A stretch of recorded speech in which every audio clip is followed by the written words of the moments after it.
sambil saya rekam.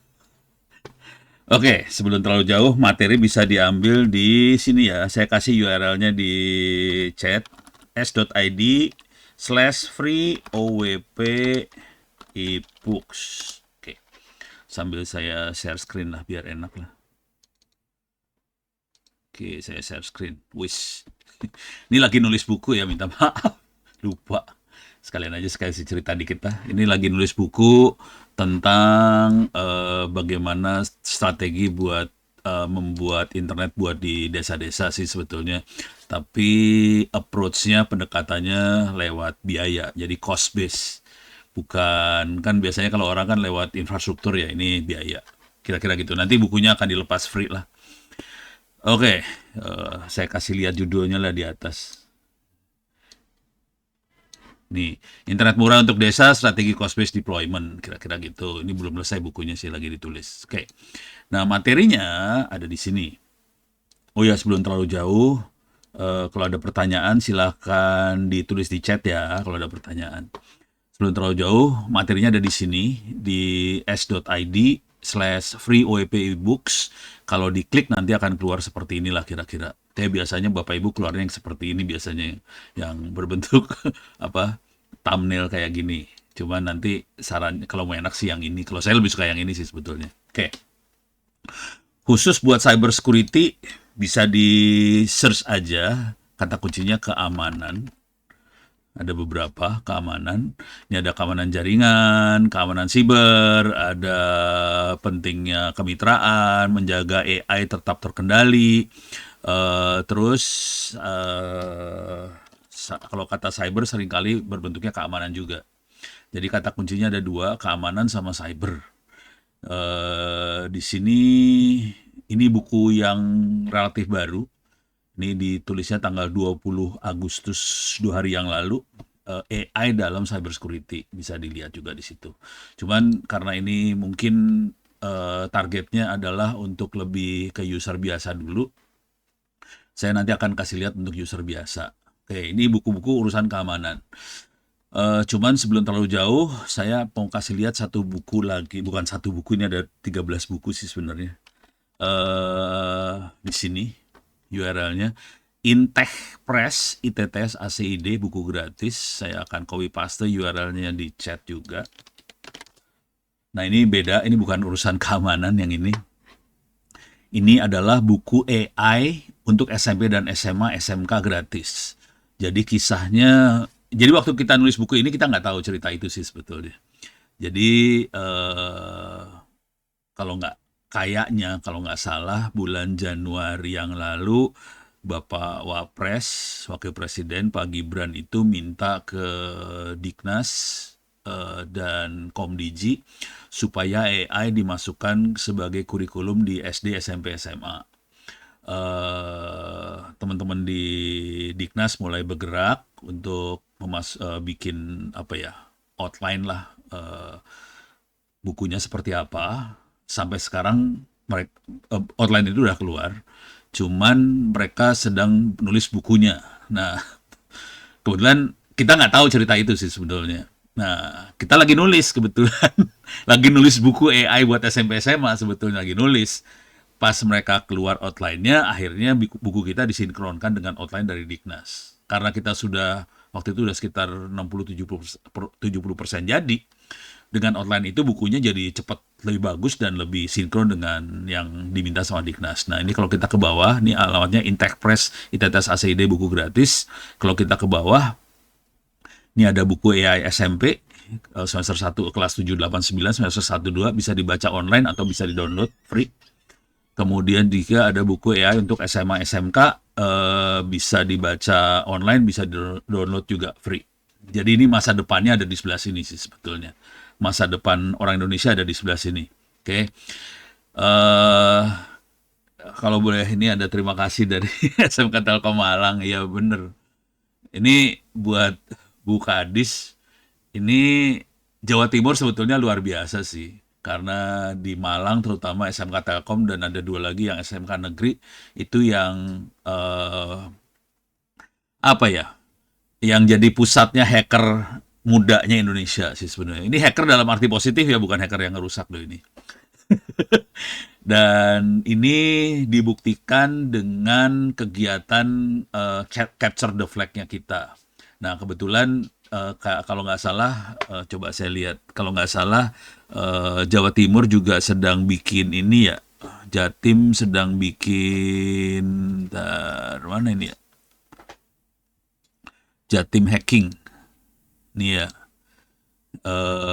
tanggal 20 berapa nih? 25 September ya. Akan ada hacking competition di Jawa Timur. Mudah-mudahan nanti SMK Telkom bisa partisipasi. Dalam waktu yang sama, ada 2 pertandingan hacking sekalian nih, ada 2 nih sebetulnya. Jadi satu yang dimotori sama Dinas Kominfo Jawa Timur, silahkan daftar. Kami di ETTS juga kita bikin hacking. Ini saya upload aja kali ya. Ini white hacker betul, white hat. Saya lupa ininya di mana ya. Saking banyaknya puyeng kadang-kadang. CTF. Ini dia. Oke. Nah, kita juga ada kampus kami juga ada ini CTF-nya. Bisa registrasi di ctfittsec.net. Ini saya copy paste. Kalau nggak saya tulis di sini ya. ctfittsec.net. Cuman mungkin kalau kampus uangnya nggak terlalu banyak, jadi hadiahnya beasiswa sih kalau dari ITTS. Jadi beasiswa untuk kuliah di ITTS. Hadiahnya itu. Cuman ini targetnya, kalau kita kebetulan kita pisahin antara laki dan perempuan, karena pengalaman tahun-tahun yang lalu, kalau kita satuin perempuan dan laki, yang menang pasti laki. Jadi kita pisahin laki perempuan. Jadi nanti ada juara 1, 2, 3 wanita, ada juara 1, 2, 3 laki-laki. Kita pisahin banget. Soalnya kalau nggak perempuannya hilang dari peta. Gitu. Oke. Jadi silahkan buat nanti kasih tahu ke siswa, adik-adiknya, keponakannya, siswa-siswa semuanya, ada 2 pertandingan hacking.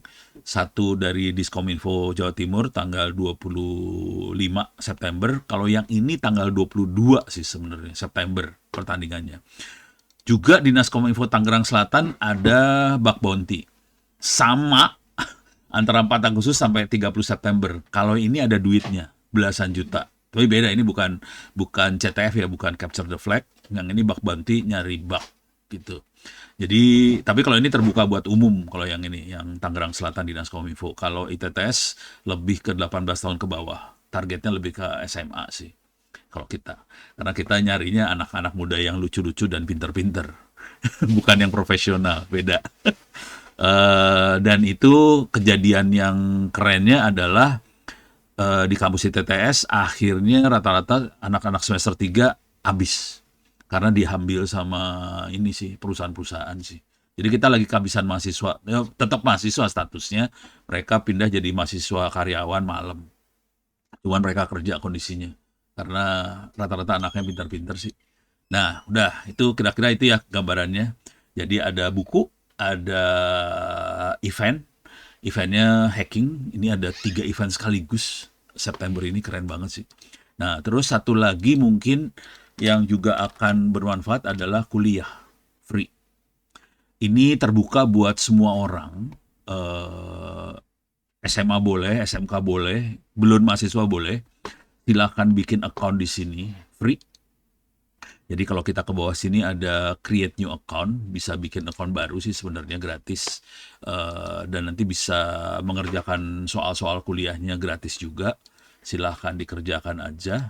Nah, ini yang cantiknya di sini. Ini saya masukin ininya ya. Nah, di sini ada kuliah cyber security, ada kuliah data science segala macam. Saya kasih lihat sedikit ya, icip-icip. Jadi materi yang benernya cyber security kira-kira seperti ini. Cuman materi hari ini saya nggak akan seperti ini. Karena ini berat banget nih, asli berat. Materinya kayak gini, buat cyber security kita harus mengenal teknik jaringan komputer. Di bagian yang ini, di sini ada VoIP sama OpenBTS. ITTS mengajarkan bagaimana cara bikin 5G sendiri misalnya. Dan teknik ini dipakai di Dinas Kominfo Tangerang Selatan. Kita bikin 5G sendiri Dinas Kominfonya. Kecepatannya saya kasih lihat aja lah, biar rada horor. Ini boleh digunakan sama dinas-dinas kominfo yang lain nggak masalah sih sebetulnya. Saya kasih lihat kecepatannya ya. Ini bikin sendiri, hati-hati, bukan punya operator, bukan. Kita bikin sendiri. PQRS speed P speed K elemen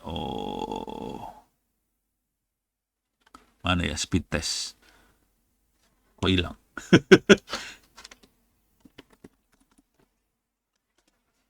Ups, hilang. Speed testnya hilang. Apa pindah ke sini kali?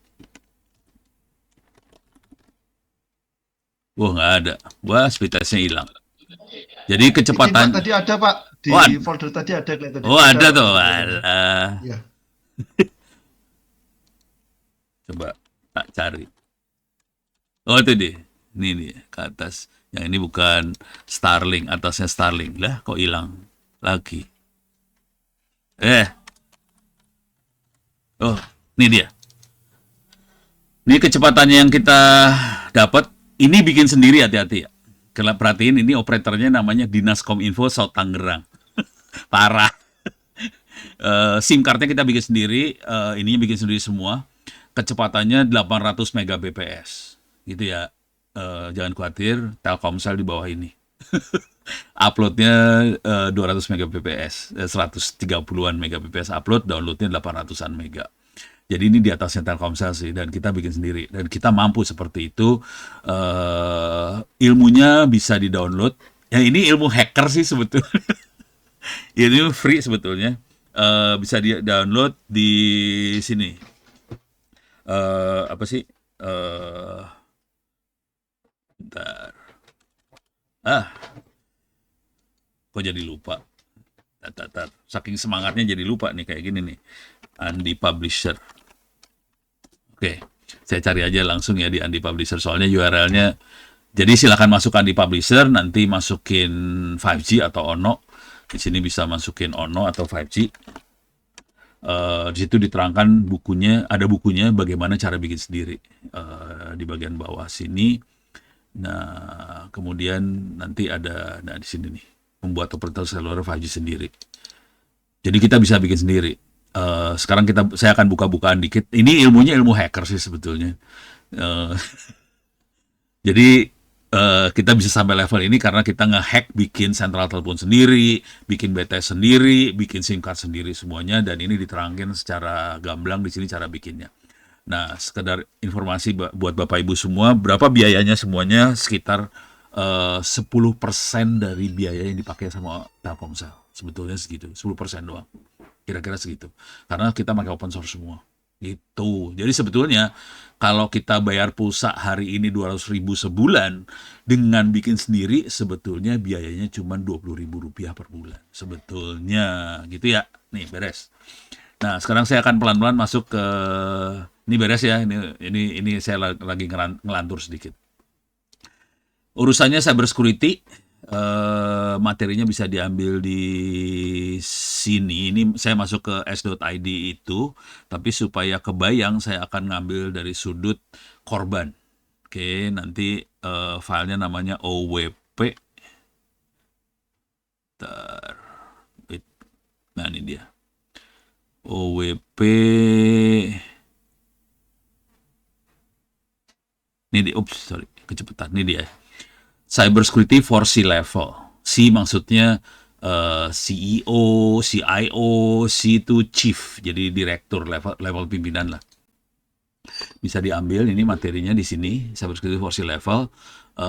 Saya akan ceritain dari sudut pandang korban. Oke, cuman supaya jangan terlalu jauh dulu, tadi yang Bu Serlita ceritakan betul sekali. Jadi masalah terbesar Republik Indonesia hari ini adalah judi online.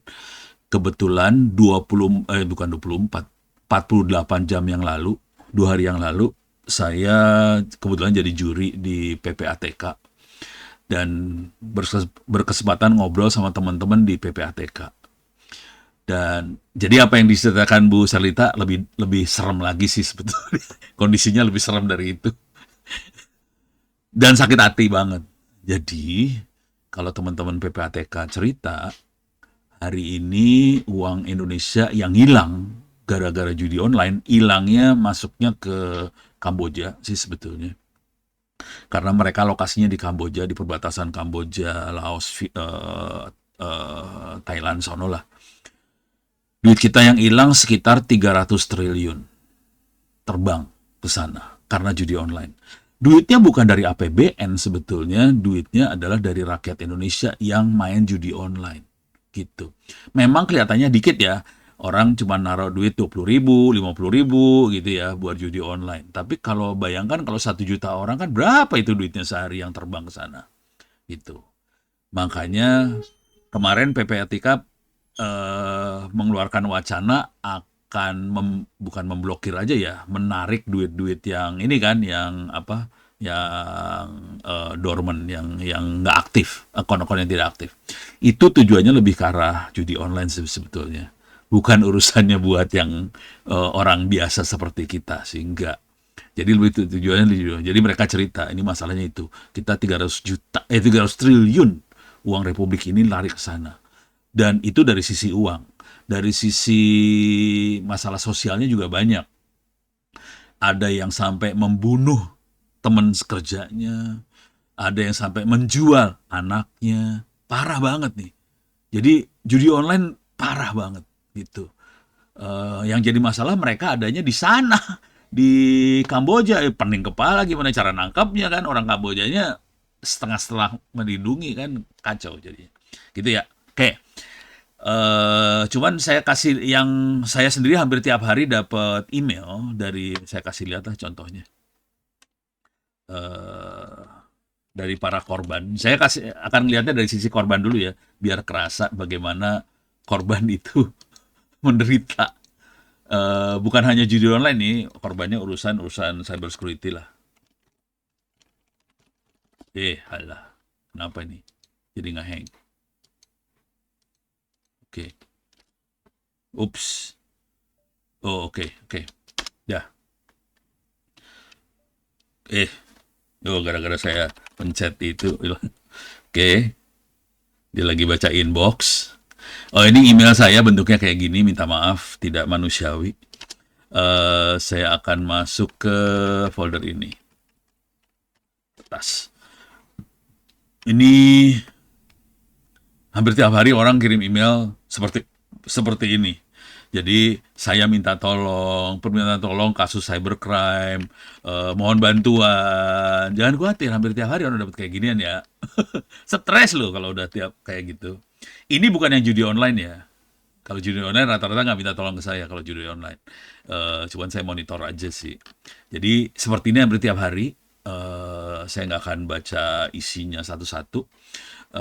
Izin melaporkan pencurian Pak, tolong saya data pribadi saudara saya. Ini banyak banget. Nih, saya akan kasih lihat contohnya dari sini. Oke. Ini bukan korban, ini pelaku. Oke. Hello dear, I have business proposal that will be benefit both of us. Monetary transfer 5 miliar dolar gitu kan ya. Oke. Jangan khawatir. Korbannya ada. Salah satu korbannya gurunya Ono sendiri. Jadi saya punya guru profesor di Institut Teknologi Bandung. Guru saya, dosen saya kena 200 juta rupiah. Gitu. Kayak gini-gini. Kalau kita yang udah biasa di internet tahu lah ini bohong ya. Tapi bayangkan gurunya Ono, seorang profesor di Institut Teknologi Bandung kena. Dia nggak ngomong ke saya, yang ngomong anaknya. Kebetulan saya kenal sama anaknya juga. Anaknya ngomong ke saya, "No, bisa bantuin kagak nih?" "Kenapa?" "Papa gue kena tipu gini. Alah, saya. Jadi ditipunya gini. Dia ditipu, ditawarin untuk investasi bodong, dan jangan khawatir itu banyak banget kejadiannya. Hampir semua orang, banyak yang kena investasi bodong. Dipikir dia bisa transfer duit, nanti duitnya akan berbunga, akan tambah banyak gitu ya. Nah, ini dia transfer nih duitnya ditransfernya kemana? Ke Nigeria, Afrika. 200 juta rupiah, kagak balik tuh duit. Selamat dah. Jadi duit-duit kita banyak yang hilang dengan gaya-gaya kayak gitu gitu. Duitnya hilang ya. Oke. Kalau udah ke Afrika udah kita nyerah, nggak bisa apa-apa. Ngejarnya setengah mati kalau udah kayak gitu. Ini beres ya. Dan banyak korbannya. Nah, ini adalah yang ketipu. Yang ketipu banyak banget. Saya tutupin emailnya. Pak, minta tolong akun saya dihack, modusnya pinjam uang, akun ini dia minta chat akun teman saya dan sebagainya, kena tipu. Ini ada lagi yang ketipu lagi. Kemarin kena tipu di Telegram, di event Mitra Motor nilai 52 juta rupiah saya transfer, ini akhirnya tidak sadar ditipu. Gitu. Beres ya. Ini ada satu lagi lah. Kalau ini lebih horor nih, lebih keren. Tapi ntar sebelum yang ini dulu ya. Oke. Jangan khawatir, istri saya juga kena. Tapi bukan kayak gini kenanya. Beda. Saya ceritain aja ya kasus istri saya ya. Jadi kalau ada urusan-urusan kayak gini, terutama sampai transfer uang, hati-hati. Oke. Kita harus cek-recek dulu semuanya. Nah, kalau istri saya kasusnya lebih horor sih sebetulnya. Kasus yang pertama dia selamat karena saya ada di sebelahnya soalnya waktu itu. Jadi seperti biasalah ditelepon, anak ibu kita amankan di kantor polisi karena urusan narkoba gini-gini. Langsung kan dibilangin urusan narkoba, istri langsung nangis gimana kan. Saya udah tahu alah paling nipu sih, cuman susah ngeyakinin perempuan ya kalau itu ditipu. Ya udah, akhirnya saya minta adiknya istri tolong telepon anaknya. Memang teleponnya dibikin sibuk ya. Akhirnya 5 menitan kemudian akhirnya berhasil nelpon masuk, nanya, Mas ada di mana? Ada di kos-kosan. Nah langsung, tipu, beres. Itu beres. Yang pertama selamat. Yang kedua nggak selamat. Yang kedua kasusnya gini ceritanya. Jadi ada temennya, tetangga kebetulan, ada tetangga kami pinjem uang ke istri untuk uang sekolah anak, ditransfer dan udah gitu dibalikin lagi. Jadi nggak masalah sih sebetulnya. Orangnya oke, nggak masalah. Dipinjam uang, ditransfer, balik lagi, beres. Nah, komunikasi mereka lewat Facebook itu yang jadi masalah. Oke ya. Jadi komunikasi lewat Facebook, Facebooknya temennya dia ini dihack sama hacker. Hackernya bisa ngeliat obrolan antara orang-orang ini. Kemudian hackernya minjem duit lagi pakai akunnya temennya istri saya tadi. Istri saya mikirnya dia berusaha nelpon kan, mau konfirmasi. Cuman nggak berhasil dihubungin. Ya teknik hacker selalu gitu ya. Jadi dia hack, udah gitu telepon sebelah sana dibikin sibuk supaya nggak bisa dihubungin. Nah, cuman istri saya berpikir positif kan, wah kali ini lagi urgent, ditransfer lah duitnya 3 juta.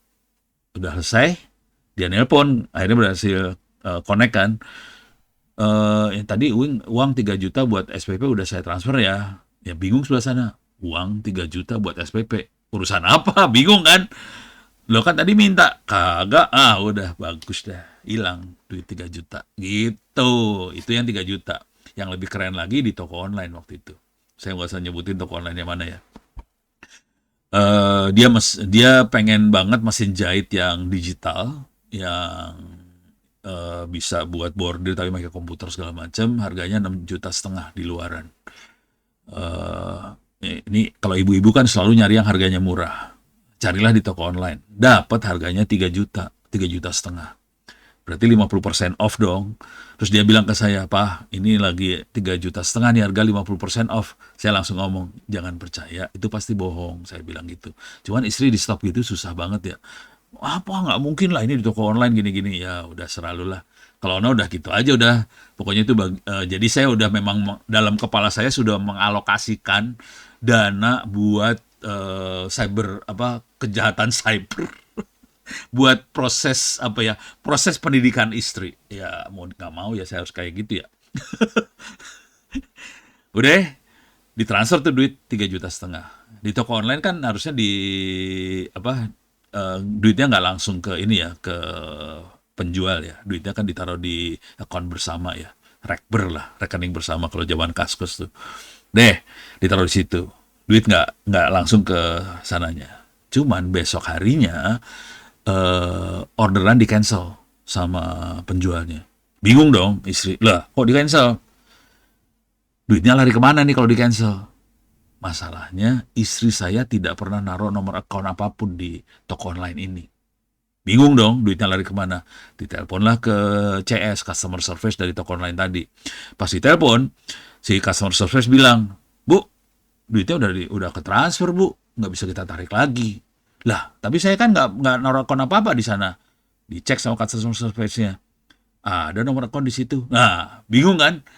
Orang dia nggak pernah naruh, di toto pas kemarin cancel ada nomor akun di situ. Berarti akunnya udah dihack sama orang. Gitu. Ya udah duit udah ketransfer kan, udah bingung dia. Customer service nggak bisa apa-apa. Jadi kalau duit udah ketransfer di perbankan itu nggak bisa ini lagi, nggak bisa ditarik lagi tuh duitnya. Ya udah, nangis guling-guling dia. Ya udah, terus saya bilang ya udah kita ke polisi lah. Ini minta maaf nih jujur, ini kejadian beneran.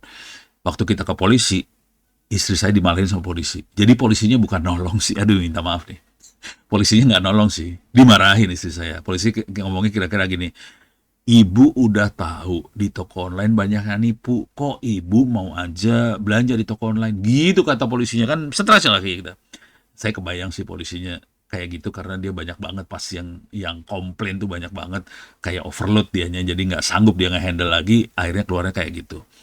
Nangis lagi 2 kali istri saya. Ya udah, akhirnya suami turun tangan dong. Turun tangannya sederhana aja sih. Saya tinggal nulis aja di media sosial, mohon maaf teman-teman, hati-hati ya kalau belanja di toko online ini, soalnya istri saya baru ketipu nih 3,5 juta. Itu nggak sampai 5 menit, telepon istri saya langsung bunyi. Langsung ditelepon sama toko online-nya, Bu, uang ibu berhasil diselamatkan, nomor akun ibu berapa? Kita transfer nih duit, gitu. Cuman minta tolong, statement bapak di media sosial tolong dicabut, gitu. Ya udah, ya udah gue cabut dah. Udah, saya nggak proses lebih lanjut sih. Itu kira-kira kayak gitu tuh. Jadi hati-hati aja semua. Nah, yang ini lebih horor yang ini. Orangnya di Jepang. Dia kehilangan duit 72.000 dolar. Kalau dirupiahin kira-kira 1 M lah gitu. Saya berharap Bapak bisa membantu saya. Saya sudah terlilit sama hutang. Saya butuh bantuan Bapak. Nih, duitnya dipakai buat beli koin. Kayak kira-kira kayak main saham gitulah ya. Tapi koin tuh ya antara main saham sama main judi beda-beda dikit lah. Dia main koin. Koinnya ada di Makau. Makau adalah tempatnya judi di dunia. Di belakangnya Hong Kong ya, sampingnya Hong Kong lah. Orangnya di Jepang nih. Orang Indonesia di Jepang, main sahamnya di Makau, duitnya hilangnya 1 M. Minta tolongnya ke Ono. Ya nggak bisa lah, udah bubar kalau udah kayak gini. Beres ya. Ini ini di YouTube saya banyak banget sih sebenarnya kalau ngeliat YouTube saya banyak yang minta. Jadi yang tadinya saya kasih lihat kan di email. Sebenarnya di YouTube juga banyak yang minta tolong-tolong kayak gini gitu. Nah, kenapa bisa itu terjadi? Ini yang teknik sederhana dulu ya. Si hacker bisa pakai open source intelligence. Open source intelligence adalah melakukan mata-mata dari informasi yang terbuka yang ada di internet. Kira-kira gitu. Contoh paling gampang mah ini nih. Saya praktekin dikit lah. Bego banget lah. Google.com. Kita masuk Google ya. Terus saya masukin kata kunci iktp. Ini kan kata kunci yang biasa aja. Cuman kalau kita klik yang ini udah mulai kacau nih. Kita klik gambar aja nih. Oke. Ini iktp. Ini kita bisa lihat nama orang. Ini jelas semuanya nih ya. Bisa kelihatan semua, jangan khawatir. Ini baru yang cara-cara yang sederhana kayak gini ya. Orang-orang tuh pada apa ya? Pada abai. Ngasih ginian seenaknya aja. Ini iktp. Mau yang lebih horor, kartu keluarga. Keluar kok, jangan khawatir. Mau yang gombal juga, kartu anggota TNI lah, keluar. Walaupun yang di sini kemungkinan bukan anggota TNI bener ya. Yang jadi berita soalnya di sini. Tapi kadang-kadang ada yang keluar beneran, gitu ya. Nah, kalau minta link presensi. Kalau presentasi nggak ada linknya. Linknya tadi yang di itu ya. Nah, Setelah keluar seperti ini, apa yang terjadi? Kejadian benernya adalah tetangga saya. Beliau supir, pernah jadi supir saya juga. Eh, Suatu hari dia didatengin sama orang yang nagih utang tuh apa sih namanya? Itulah ya yang nagih utang tuh. Oh, mereka ngegedor-gedor pintu rumahnya dia. Gedor, buka, langsung Bapak harus bayar utang. Kalau enggak kita proses. Dia bingung dong.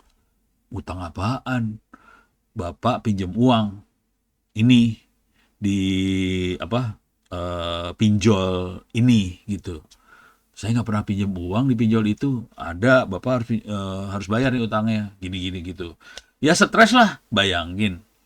eh Supir rakyat biasa didatengin orang-orang kayak gitu, stres. Alhamdulillahnya kejadiannya gini, alhamdulillah. Jadi ini kejadiannya sederhana sih sebetulnya.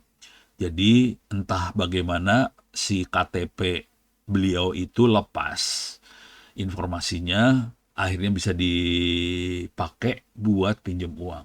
Kira-kira gitu sih ceritanya. Sesederhana itu sih. Nah, udah gitu ditagih kan. Ya orang nggak pernah pinjam ditagih ya bingung kan ya. Tapi kan kalau rakyat biasa didatangin kayak gitu pasti stres. Nah, ini teknik penyelamatan dirinya. Saya ceritain langsung. Jadi untuk selamatnya, kebetulan anaknya dia itu kuliah di UGM, lulus sudah selesai, sarjana hukum. Jadi ngerti prosedurnya seperti apa. Anaknya langsung ke OJK, Otoritas Jasa Keuangan Republik Indonesia. Ke OJK ngasih laporan. Bapak, Ibu, ini bapak saya didatengin, ini ditagih uang dari pinjol ini, gitu. Ya udah, OJK langsung fasilitasi dong. Dipanggil pinjolnya, dipanggil supir saya tadi dipanggil, pinjolnya dipanggil, tolong buktikan bahwa Anda transfer duit ke sini. Ternyata pinjolnya nggak bisa buktiin, ya selamat ya. Jadi harus harus lewat otoritas-otoritas yang seperti itu. Tapi sayangnya polisi nggak bisa kemarin. Ya mudah-mudahan ada polisi yang rada bagus ya. Karena polisi kita overload dengan kondisi Indonesia sekarang, di overload banget. Konsekuensinya prioritas utamanya lebih ke arah pimpinan sih akhirnya kalau polisi sekarang. Gitu. Oke, ini beres urusan yang ini. Kita akan pelan-pelan, tadi mana? Sini ya. Oke. Ini urusannya. Urusan yang lebih horor lagi adalah yang APK ini. APK pasti sering kan dapat penipuan lewat APK di WhatsApp. Udah sering banget lah. Dan kita aware bahwa itu berbahaya. Oke, cuman belum tahu bahayanya seberapa bahaya kan ya. Saya akan ngasih lihat berapa bahaya makhluk ini sih sebenarnya. Dan aduh, gimana ngomongnya? Jujur, nih jujur dulu, di kuliah yang ini, bentar, saya masukin nggak? Nggak, biasanya nggak saya masukin sih. Jadi di kuliah itu, tapi nggak dimasukin ke materi, saya memang mengajarkan cara bikin yang ini.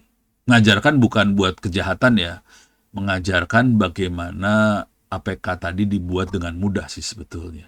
Jadi APK ini gampang bikinnya. Asli, gampang banget. Oke. Nah, APK ini, jangan khawatir ya, ini cerita selingan dulu lah. Jangan khawatir, istri saya kena. Istri saya kena kayak ginian. Jadi suatu hari, jadi bayangkan istrinya Ono yang udah diajarin segala macem, ternyata kena juga. Jadi kenanya sederhana banget sih. Suatu hari dia dapat WhatsApp dari lambangnya dari Dirjen Pajak. Bayangkan, bangsa Indonesia dapat WhatsApp dari Dirjen Pajak. Stres dong. Kalimatnya kira-kira gini, Anda kurang bayar pajak. Tolong klik link ini. Jadi WhatsApp dari lambang Dirjen Pajak, kalimatnya Anda kurang bayar pajak. Tolong klik link ini. Ya diklik lah. Kan takut orang-orang kalau daripada masuk penjara, diklik linknya. Terus dia bilang, Pak, ini aku dapat teguran nih dari Dirjen Pajak, harus bayar pajak lewat WhatsApp. Terus linknya harus diklik. Terus saya nanya simpel aja, linknya lu klik, diklik, ya bagus. Format tuh, tuh handphonenya di format, nggak bisa diapain. Untungnya dia belum sampai nginstall. Cuman tetap saya minta tolong diformat aja, soalnya HP-nya udah kacau. Jadi ini si APK ini kalau saya masuk urusannya eh teknik penyelamatannya ya, teknik penyelamatan yang paling sederhana adalah masuk ke eh flight mode kalau bisa di uninstall APK tadi. Kalau bisa di uninstall. Tapi kondisi flight mode ya. Kenapa kondisinya flight mode? Supaya tidak ada transfer data dari HP kita ke internet. Karena APK tadi akan transfer data ke internet sih. Oke. Jadi masukin ke flight mode dulu, terus uninstall. Kalau tidak berhasil uninstall, factory reset HP-nya. Nah, ini banyak yang komplain di bagian factory reset. Karena kemungkinan besar foto-foto akan hilang, data-data akan hilang, semua semua hal penting di HP kita bakal hilang. Gitu. Kalau udah factory reset. Jadi agak berbahaya nih bagian factory reset. Kalau kemarin istri saya di factory reset sih langsung. Ya udah, foto hilang, segala macam hilang. Nangis sih. Cuman kalau factory reset, jangan pernah install aplikasi, jangan pernah restore. Jadi waktu factory reset ada kata-kata restore. Jadi kembalikan aplikasi yang pernah kita install supaya nggak usah install ulang. Itu yang bahaya. Karena kalau restore termasuk si APK yang kita install tadi masuk ke restore. Jadi percuma factory resetnya. Jadi factory reset dibikin kosong seperti dari pabrik lagi. Nah, itu yang bikin orang nangis. Gitu ya. Sampai ada yang sampai datang ke rumah saya gara-gara Pak, ini kenapa ya? Tiap kali saya walaupun sudah saya reset tetap aja kayaknya virusnya masih ada. Ya harus jangan di restore. Ya saya restore, kalau enggak kan aplikasinya hilang. Ya udah bagus ya, nggak mau nge-restore. Ya udah. Nah, sekarang makhluk apakah ini? Oke. Ini namanya remote access trojan atau disingkat RAT. Remote access trojan. Apa yang bisa dia kerjakan? Dia bisa menyuri cryptocurrency. Dia bisa menyuri username password internet banking. Dia bisa mencuri two-factor authentication code, bisa menyuri password lock screen, bisa screenshot, bisa ngambil call log, catatan kita nelpon ke siapa aja, ngirim SMS ke siapa aja, dia bisa install aplikasi, dia bisa jalanin aplikasi, dia bisa streaming, dia bisa ngeliat kamera kita dan di stream kameranya. Oh iya, remote access trojan ini tidak hanya berlaku buat handphone Android, berlaku juga buat Windows, berlaku juga buat iPhone. Ini berlaku juga sih sebetulnya. Jadi hati-hati aja makhluk-makhluk ini. Oke. Nah, gimana caranya? Nih saya kasih lihat langsung di sini nah. Saya nggak akan demoin cara bikinnya segala macam ya. Bikinnya gampang sih sebenarnya. Oke, kita bisa hacker akan masuk ke GitHub. GitHub ini eh, site bagus sih sebenarnya, site oke, nggak masalah. Ini kelihatan saya lagi mainan buat AI ini, buat AI yang buat anak SMP nih ya. Oke, saya harus masuk ke ini lagi nih. Gimana caranya?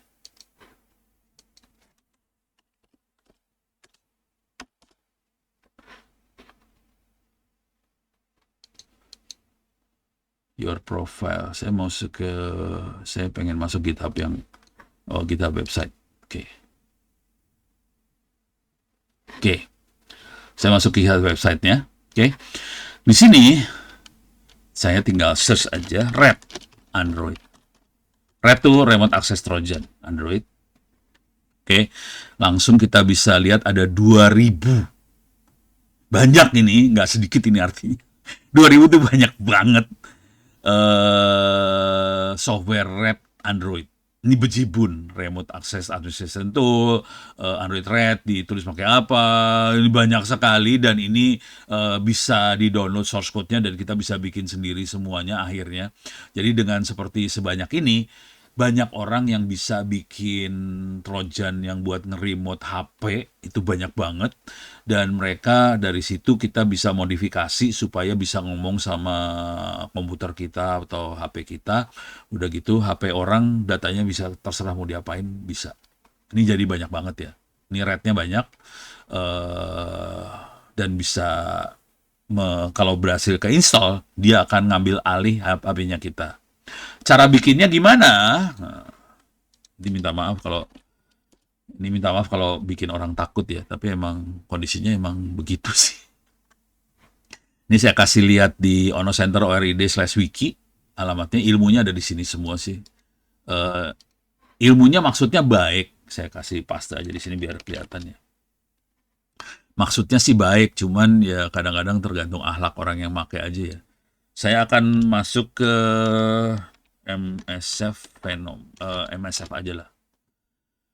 Ini Metasploit Project. MSF adalah Metasploit Project. Ini software buat hacking yang ada di Kali Linux. Jadi kalau hacker biasanya jalanin Kali Linux. Ini software hacking yang ada di Kali Linux. Kali Linux ada di, nggak saya jalanin tapi ada di sini sih sebenarnya. Kalau mau didemoin, tapi ntar terlalu ribet lah buat orang biasa mah. Di sini ada software Kali Linux-nya sebetulnya bisa dijalanin. Ini ada Kali Linux-nya. Oke. Nah, sekarang kalau udah masuk ke sini, di sini ada satu software yang berbahayanya. Nah, di sini pakai attack Android. Saya akan saya kasih lihat, ini ada tulisan recommended dua-duanya. Ini saya coba beneran soalnya. Kita bisa remote ke Android. Oke. Jadi ini kalau mau yang sederhana kita bisa bikin pakai MSF Venom. Ini softwarenya MSF Venom. Itu bagian dari Metasploit Framework, MSF, Metasploit Framework. Ada yang namanya MSF Venom. Venom itu bisa.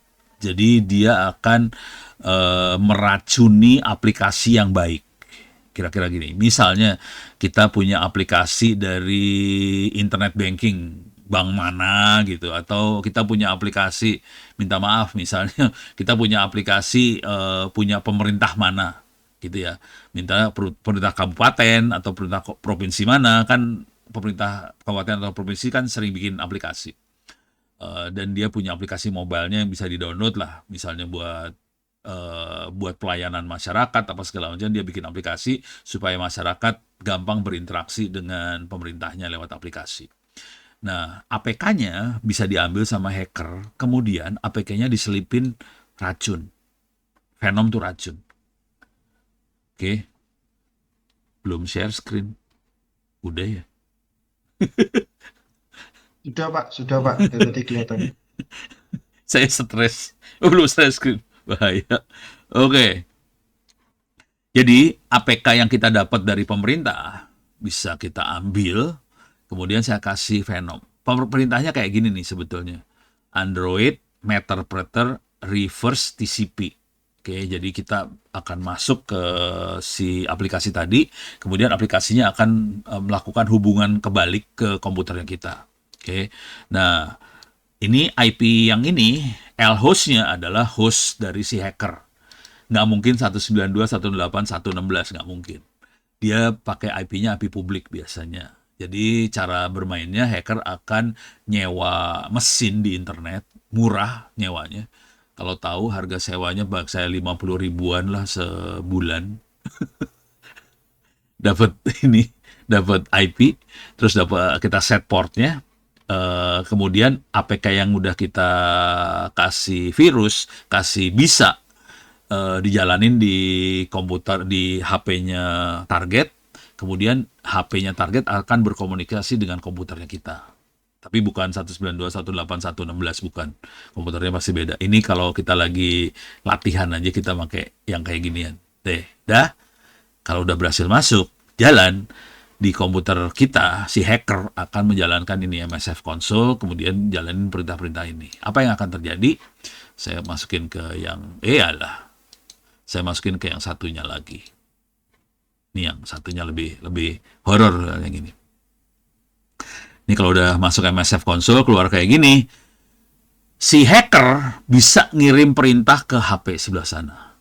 Perlu dicatat bahwa HP sana warnanya hitam. Layarnya hitam ya. Jadi yang penting HP-nya nyala. HP-nya nyala, ada sambungan ke internet. Dah. Kondisi HP layar hitam nggak masalah. Bahkan seringkali HP-nya kondisinya lagi standby, layar hitam, tapi nyala kondisinya, sambungan ke internetnya jalan. Kita sebagai hacker bisa ngetik perintah seperti ini. Ini perintah-perintah yang dikirim hacker.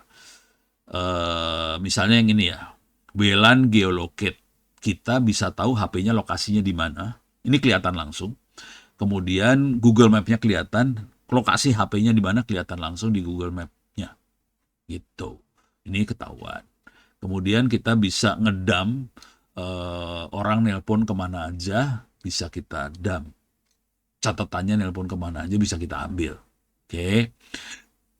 Konsekuensinya kita jadi tahu HP ini berhubungan dengan siapa aja. Kita bisa juga ngedam SMS yang dikirim dari HP tadi. Oke. Yang lebih parah, kita bisa ngirim SMS dari HP tadi ke nomor tujuan mana, beritanya apa. Kalau ini mah nggak mungkin dikirim, maksudnya nomor sekian dihack, beritanya dihack, nggak mungkin. Beritanya bisa kayak gini misalnya, Mas, dompet saya hilang nih, bisa minta tolong pinjam uang, ditransfer dong ke akun ini, gitu. Karena saya harus bayar nih cepet-cepet, dompetnya hilang.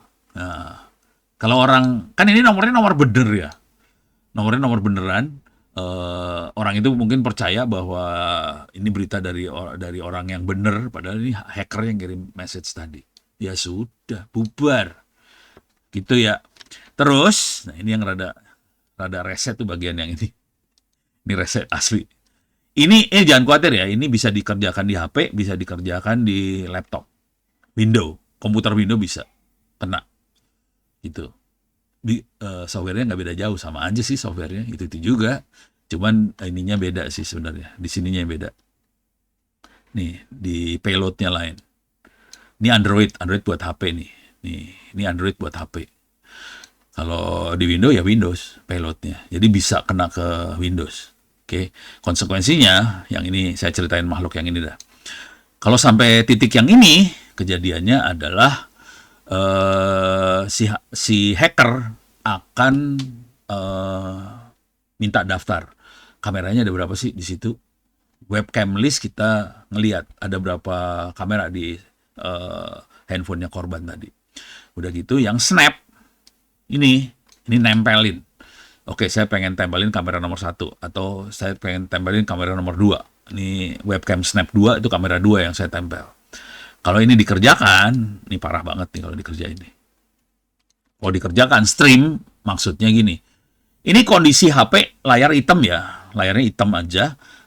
Kita stream aja semua video sama suara-suaranya dari HP korban ke komputernya kita. Dapat. Jadi misalnya kita lagi ngobrol apa, tentang apa gitu, lagi diskusi apa, ya udah dapat semua. Gitu. Ini parah yang ini. Ini parah banget sih. Nah, yang seru, nah ciri-ciri khasnya gimana buat deteksi makhluk ini, kejadian makhluk ini seperti apa? Untuk deteksi bahwa HP kita sudah kena seperti ini,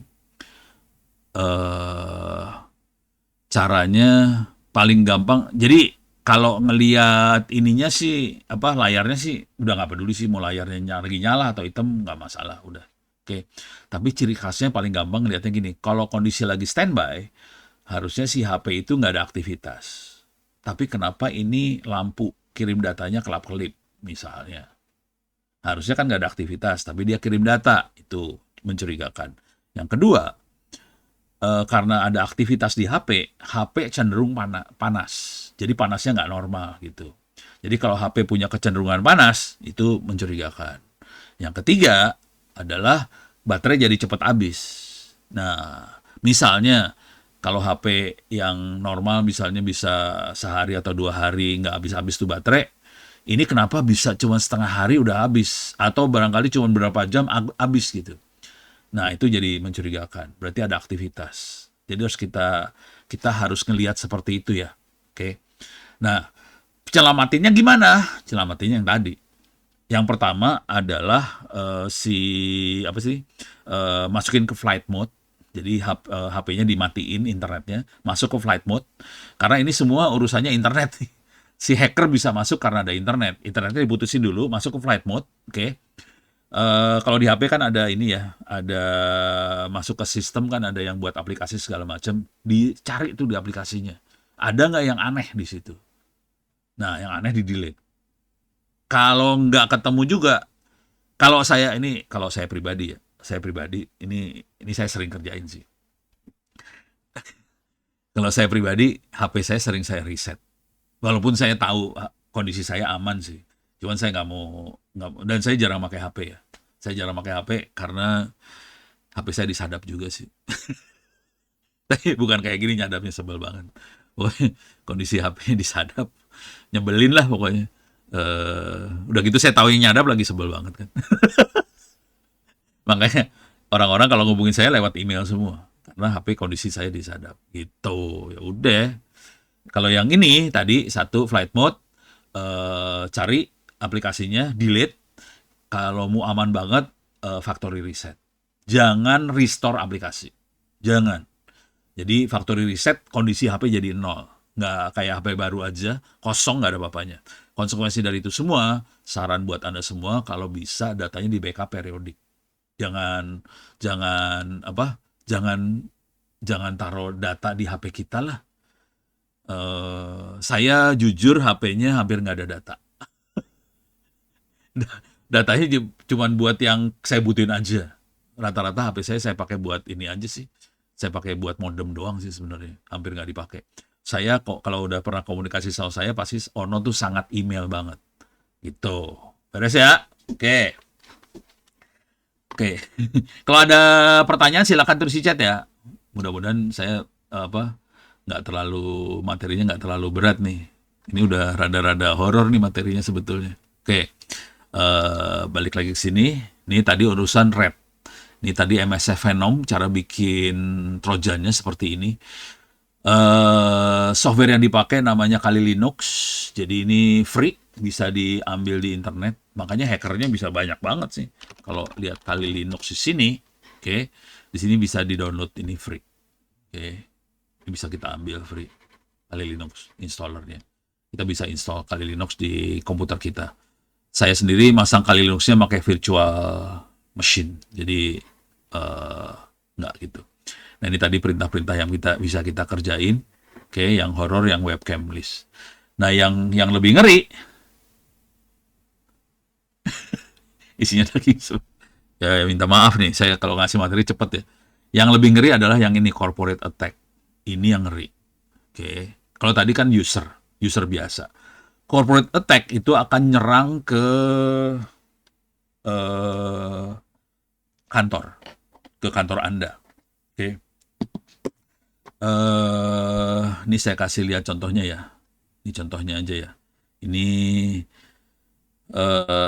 data breach di Universitas ini berita bentuknya ya. Berita bentuknya data breach di Universitas PGRI Pontianak.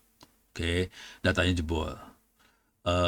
Ini di kabupaten, pemerintah Kabupaten Blora, data jebol. Ini di satu data ASN, BKN, GoID, data jebol. Ini jutaan 4,7 juta data PNS jebol. Ini apa ya? Kadang-kadang kita suka underestimate bahwa ya udahlah, kan data kita nggak penting gitu ya, seringnya mikir kayak gitu. Kalau saya ngomong sama orang, jangan khawatir, hacker tuh parah, bisa dieksploitasi data-data ini. Gitu, hati-hati aja sih. Yang horor terakhir adalah PDNS, Pusat Data Nasional Sementara, jebol kan kemarin. Dan kasusnya sampai ini masih berjalan ya, jangan khawatir, berapa orang akan masuk penjara nih urusannya, bahkan dirjen yang masuk penjara. Kan jadi kacau nih ya. Ini ada pertanyaan. Apakah bisa selain Kali Linux? Bisa. Jawabannya bisa ya. Bisa selain Kali Linux. Ada banyak software yang selain Kali Linux. Bisa. Ini dari Mas Rian. Jika kita install apps melalui Play Store, apakah ada kemungkinan disusupi red juga? Kalau Play Store kemungkinan besar nggak? Kalau Play Store. Cuman ini si hacker-hacker yang sekarang udah mulai pintar banget. Jadi dia mainnya main memanipulasi ketakutan kita kayak tadi ya. Istri saya dikirimin message-nya dari Dirjen Pajak.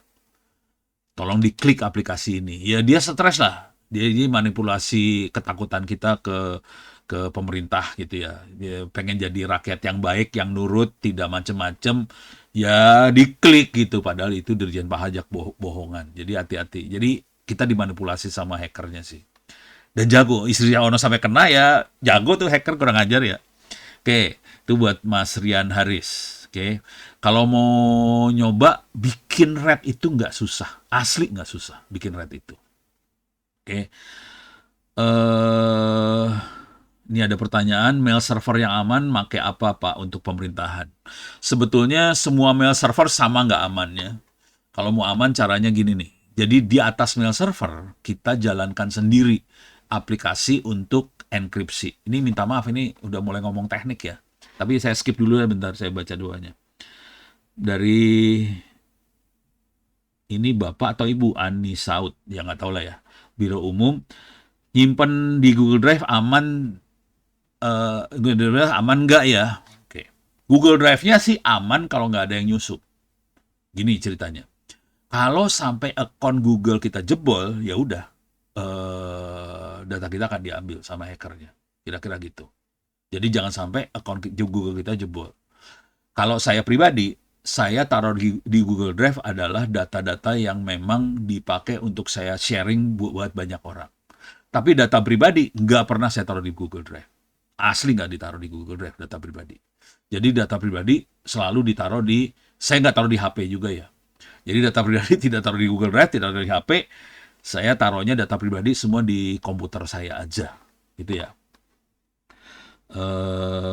Mas Yuda, apakah keamanan bawaan Android bisa mengatasi RAT atau ada solusi lain dari keamanan smartphone? Keamanan bawaan Android bisa mengatasi RAT. Jadi keamanan bawaan Android itu kira-kira gini. Kalau kita mau menginstal aplikasi yang bukan dari Play Store, selalu kan ditanya nih sama security-nya ya. Ini aplikasi bukan dari Play Store, mau diizinin diinstal apa enggak? Jadi defaultnya Android tidak mengizinkan buat nginstal aplikasi yang bukan dari Play Store.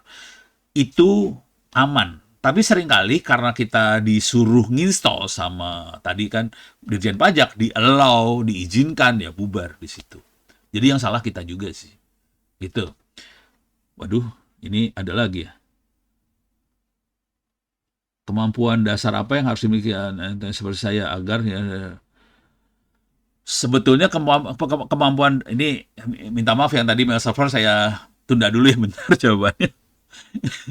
Ini oke. Kalau untuk etika saya pending bentar. Kalau biar amannya, jadi bagaimana kita berinternet dengan aman? Ciri khasnya sederhana. Jangan kepo. Itu aja sih intinya. Jangan apa-apa diklik. Karena berbahaya banget. Terus kalau masuk ke situs-situs, jangan pernah masuk situs yang brengsek-brengsek. Jadi misalnya, ini minta maaf ya, kalau kita masuk ke situs bokep dan teman-temannya, itu kan situsnya situs brengsek. Di dalam situs brengsek, banyak aplikasi brengsek yang ada di situ. Saya kasih contoh nih. Saya masuk ke situs ini nih, The Pirate Bay. Nih ya, ini The Pirate Bay. Saya masuk situs itu buat nyolong buku sih, karena saya butuh buku. Kalau mau nanti bisa di-copy bukunya. Tapi ini buku saya colong asli. Ini tidak baik sih. Oke. Nah, kalau Anda masuk situs ini, saya berani masuk situs ini nggak masalah. Karena saya pakai Linux. Jadi aman-aman aja. Yang masalah kalau Anda pakai Windows, hancur. Bisa diserang habis nih. Komputernya bisa habis. Kalau Windows habis. Kalau Linux nggak masalah. Kalau saya browse di sini, ini serangan mulai masuk nih. Ini serangan nih. Nih, perhatiin nih. Ini langsung judi online kan keluar. Dan mereka akan masukin trojan ke dalam komputer kita, hati-hati. Oke, kalau saya nggak apa-apa. Karena saya makanya Linux. Trojannya nggak bisa jalan. Santai-santai aja saya sih. Saya cari buku nih. Yang saya cari buku. Nih, langsung trojannya keluar lagi nih. Parah nih. Mari, parah banget nih. Ini saya masukin buku. Cuman kalau kita lihat di sini kan ada yang horor-horor nih, triple X, XXX segala macam nih, ada kan porn, movie apa. Parah di sini mah. Itu. Kalau saya ambil bukunya sih kebetulan. Asli bukunya, ini bukunya bagus-bagus sih. Book of Human Body, terus Tensor for Pedestrian, ini buat AI segala macam, bukunya saya ambil dari sini semua gitu. Jadi sarannya sih eh gitu. Waduh, banyak pertanyaan ya. Sebelum terlalu jauh saya jawab dulu yang tadi yang urusan email ya supaya Anda semua bisa ini. Nah, kalau pakai email sarannya gini nih. Saya akan jalanin software yang ini. Ini namanya Thunderbird. Thunderbird Mail. Oke. Saya pakai software Thunderbird Mail. Eh supaya aman, saya bisa ngaktifin ini. Misalnya contoh di sini ya. Eh Oke. Saya bisa ngaktifin end-to-end encryption di sini. Oke. Dan saya akan bisa bikin key. Ini kayak tanda tangan digital sih. Emang tanda tangan digital sih. Oke, saya bikin key, create new PGP key. Nah, ini di luar, jadi saya bisa pakai Gmail, saya bisa pakai apa aja, dan itu semua sama jeleknya sih sebetulnya. Supaya aman, saya akan bikin key. Oke, saya akan bikin expired dalam waktu 3 hari aja lah. Oke, panjang key-nya 372 bit. Saya create key-nya, confirm. Nah, kemudian kita bisa ngobrol antara udah jadi nikinya. Nah, buat ngobrol caranya gini, saya kasih lihat deh. Ini saya tutup, saya udah punya key sekarang. Misalnya saya akan kirim email. Ini saya demoin dikit ya cara. Jadi kalau ini biasanya kita pakai kalau saya lagi komunikasi sama teman-teman di Mabes TNI kayak gitu, saya pakai yang kayak ginian sih. Jadi saya enkripsi. Oke, saya akan eh, oke, saya akan kirim email. Saya akan kirim emailnya ke diri sendiri ya. Ono ke Ono Indonet lagi. Tes. Tes. Tes. Ini tidak saya encrypt nih. Ini tidak saya encrypt. Mailnya bisa dibaca. Oke. Kalau mau di-encrypt, saya tinggal klik yang ini encrypt-nya. Ini kondisi nggak di-encrypt, saya akan kirim ke diri sendiri aja, biar langsung kelihatan. Oke. Sini ada tes, bisa kita baca. Oke. Ciri khasnya apa? Saya akan view source. Di sini ada view source. Oke. Saya bisa lihat source. Oh, alah. Nih source code, saya gedein ya. Kalau kita email yang benarnya bentuknya kayak gini sih, tidak manusiawi. Ini rada, nah ini kelihatan nih tes, bisa kita baca. Oke, ini ada sedikit apa key datanya, data saya dimasukin sini. Karena tadi saya udah pakai enkripsi. Cuman saya nggak nge-encrypt email ini, jadi saya bisa baca. Oke, hacker bisa baca ini sih sebenarnya kalau tidak di-encrypt. Jadi walaupun kita pakai mail server apapun, kalau tidak di-encrypt dan encrypt itu aplikasinya di luar email server. Jangan khawatir, tidak di dalamnya email server, di luar email server. Oke, paling yang enak pakai Thunderbird. Oke, dah. Sekarang saya akan kasih lihat kalau saya encrypt bentuknya kayak gimana. Nih, saya akan diri ini di enkripsi, kripsi, kripsi. Oke, ini di enkripsi. Ini saya, ini ya. Ini kalau di encrypt, ini saya klik di sini, encryptnya udah di encrypt. Kita bisa ngecek di sini yang di encrypt aja apa aja. Kita di encrypt, subject di encrypt, dikasih tanda tangan digital. Saya kirim di sini. Oke. Nah, kita akan baca nih hasilnya. Nih, kelihatannya ada titik-titik-titik. Oke, kita nggak bisa baca. Cuman kita bisa lihat di sini nih. Kalau udah diklik di sini karena saya punya key-nya, saya bisa baca ini di enkripsi filenya. Dan ini bisa kita cek langsung di sini siapa yang tanda tangan, bisa kelihatan yang tanda tangan Ono. Terus bisa lihat lagi message-nya di encrypt, siapa yang encrypt-nya Ono lagi. Oke, bentuk message-nya seperti apa? Kita akan view source lagi. Sorry, harus bagus. Oke, saya gedein. Kalau di enkripsi ada begin PGP message, bentuknya kayak gini message-nya. Walaupun kalimatnya cuma 2 kata di enkripsi, tapi file enkripsinya segini panjang sih. Nggak bisa dijebol. Ini nggak bisa dijebol. Itu ya. Jadi sebetulnya pakai mail apapun oke, tapi kita harus jalanin enkripsi ini. Kalau di Windows atau di Linux kita bisa pakai Thunderbird. Kalau nggak salah, kalau di Android pakai K9 atau apa gitu, ada lagi. Jadi ada yang ekivalennya Thunderbird di handphone Android. Kira-kira gitu. Ini karena waktunya singkat, saya kasih segitu aja ya. Ini bagian dari kuliah untuk di cybersecurity, ada di bagian akhir-akhir kuliah, saya biasanya ngasih tentang data security. Kira-kira kayak gitu. Oke. Eh apakah ini saya lagi nanya ya. Ini dari Pak Andri. HP Android yang di-bloat Google Service apakah masih punya potensi untuk ditutupi oleh Pegasus? Ya, masih. Nggak enak gue ngomongnya. Sebetulnya kalau tahu teman-teman Pegasus, kalau tahu yang namanya Pegasus, ya saya lagi dimonitoring sama orang-orang itu sih, jadi ada gimana gitu ya, nyebelin. Jadi bisa, tapi mereka tidak jadi teknik yang dipakai tidak di HP kita, kadang-kadang di jaringannya juga. Jadi mereka bisa masuk ke jaringan operator, mereka bisa, jadi tidak harus di HP kita sih, Pegasus. Jadi kita udah pakai WhatsApp segala macam, parah. Saya sendiri chatnya tidak pakai WhatsApp karena WhatsApp disadap ya. Oke, saya tidak pakai WhatsApp, saya kasih lihat aja, saya pakai ini chatnya. Saya pakai Palapa, cuman Palapanya desktop yang saya pakai. Buat anda kalau mau komunikasi bisa masuk ke Play Store, play.google.com. Oh, ini Palapa lagi jalan. Saya kasih lihat Palapanya. Palapa bisa diinstal free di HP, playgoogle.com. Oke, nanti cari Palapa, kelihatan Palapanya bisa diinstal sih sebetulnya. Palapa ini bikinan teman-teman di security sih sebenarnya. Sebenarnya kita pakai Palapa buat komunikasi dengan teman-teman di Mabes TNI, dengan teman-teman di Kemhan. Jadi sebenarnya untuk teman-teman tertutup aja sih sebenarnya awalnya. Cuman karena banyak yang minta, ya udah kalau mau pakai silahkan gitu. Jadi masuk kata kuncinya Palapa aja di Play Store. Nanti bisa, nah ini makhluknya. Ini Secure IT yang buat free. Bisa dilabelin misalnya Diskom Info Jatim, tapi kalau ngelabel pakai duit. Kalau yang Palapa doang nggak pakai duit sih. Kalau mau dilabelin pakai duit. Contohnya teman-teman di TNI AL, mereka ngelabelin dikasih nama Matros. Itu Palapa juga sebetulnya. Tapi Matros punya server sendiri, semuanya sendiri, lepas dari Palapa gitu. Namanya Matros, tapi teknologinya sama sih sebetulnya. Oke, saya akan coba kasih lihat Palapa. Oh, masih loading dia, belum saya aktifin. Jadi kalau saya kebetulan kalau Palapa saya komunikasi dari HP, dari laptop ya, bukan dari HP.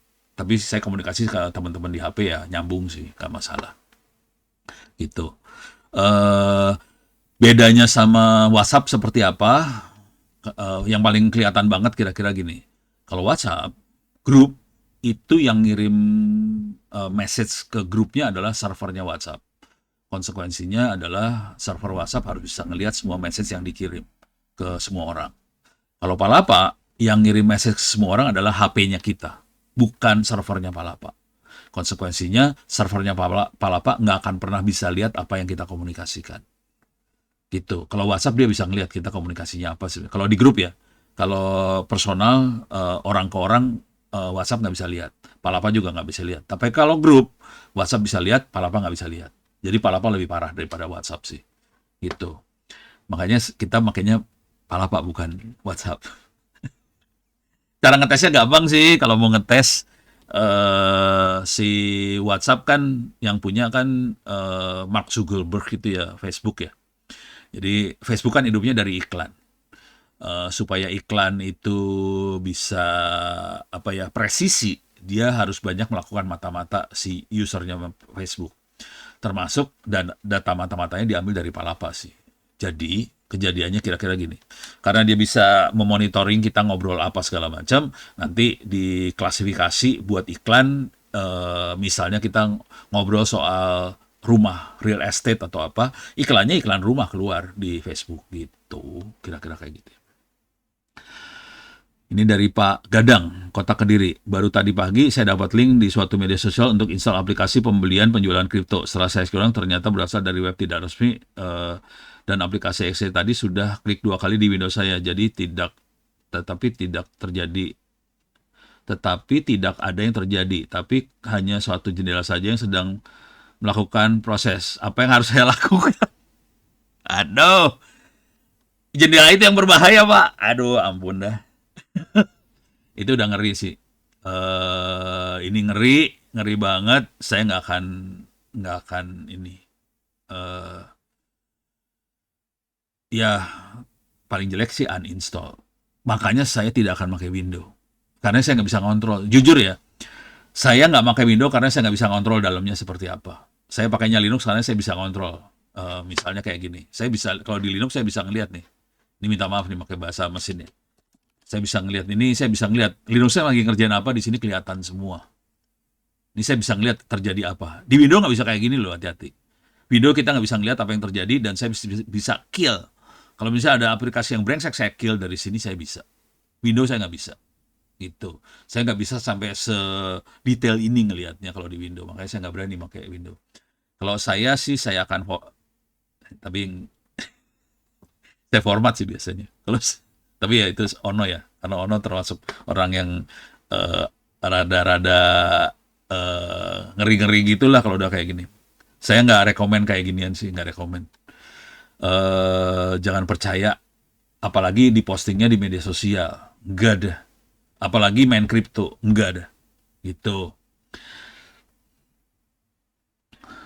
Ini Pak Munandar. Saat saya melihat ada keanehan di HP saya aktifkan aplikasi firewall di Android. Pakai No-Root Firewall. Sudah ada di Play Store. Untuk mencek aplikasi apa yang mengirim paket ke internet, sehingga aplikasi yang tidak saya izinkan akan stuck, tidak bisa data internet. Setelah saya ulik, aplikasi mencurigakan, kemudian dihapus. Apakah bisa pakai seperti ini? Iya, bisa. Bisa sih. eh jadi kalau Anda ngerti yang namanya Android, itu bisa aja. Jadi yang dipakai Pak Munandar oke-oke aja. Saya biasanya jadi Android sama Linux sama. Dalamnya Android itu Linux juga. Jadi kita bisa ngelihat seperti ini sih, PSAX. Kalau bisa masuk ke dalam Androidnya ya, kita bisa lihat kayak gini nih. Dia lagi jalanin apa aja. Oke. Pakai Netstat juga dia bisa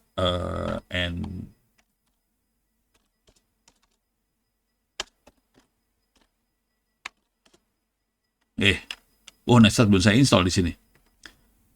Wah, udah. Saya belum install Netstat lupanya. Harus install dulu. Wah, jadi harus ngeliat-ngeliat sih. Pakai mainnya command line kayak gini, nanti kita bisa ngeliat apa yang terjadi. Saya biasanya membunuhnya lewat kayak ginian sih akhirnya. Untuk mendapatkan Linux di mana? Banyak free. Paling Linux yang ada banyak Linux yang cukup manusiawi. Salah satunya adalah Ubuntu. Nih.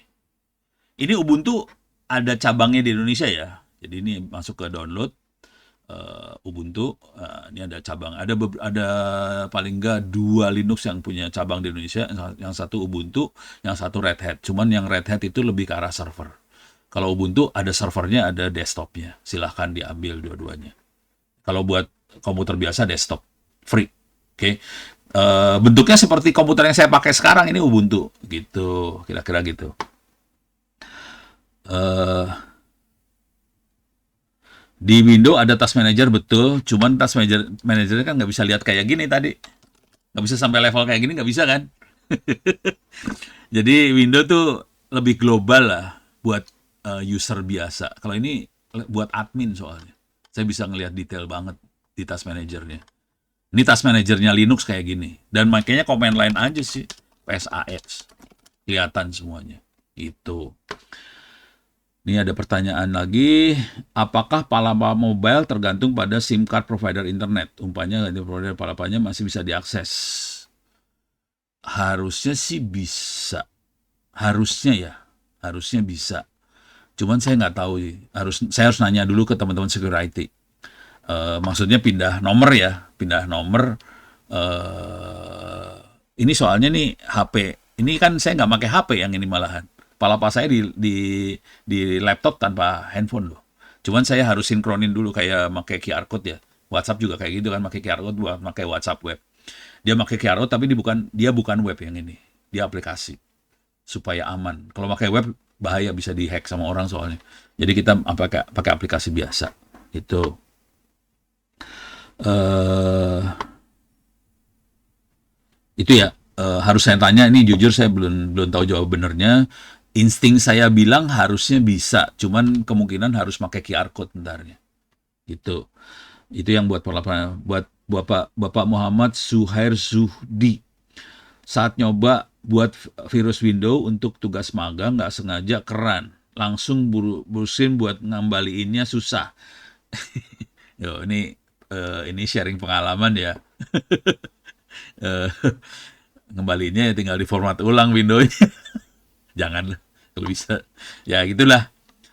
Itu kalau virusnya serem ya gitu. Cuman jujur sih beberapa mahasiswa saya justru nyari virus Trojan, dia cari karena ini cerita lain ya. Jadi penelitian yang terakhir-terakhir ini banyaknya kita neliti virus pakai artificial intelligence, pakai AI. Konsekuensinya mahasiswa saya justru nyari virus. Kalau ada virus baru dijadiin training data buat si AI tadi. Jadi kita nyari virus sih sebenarnya.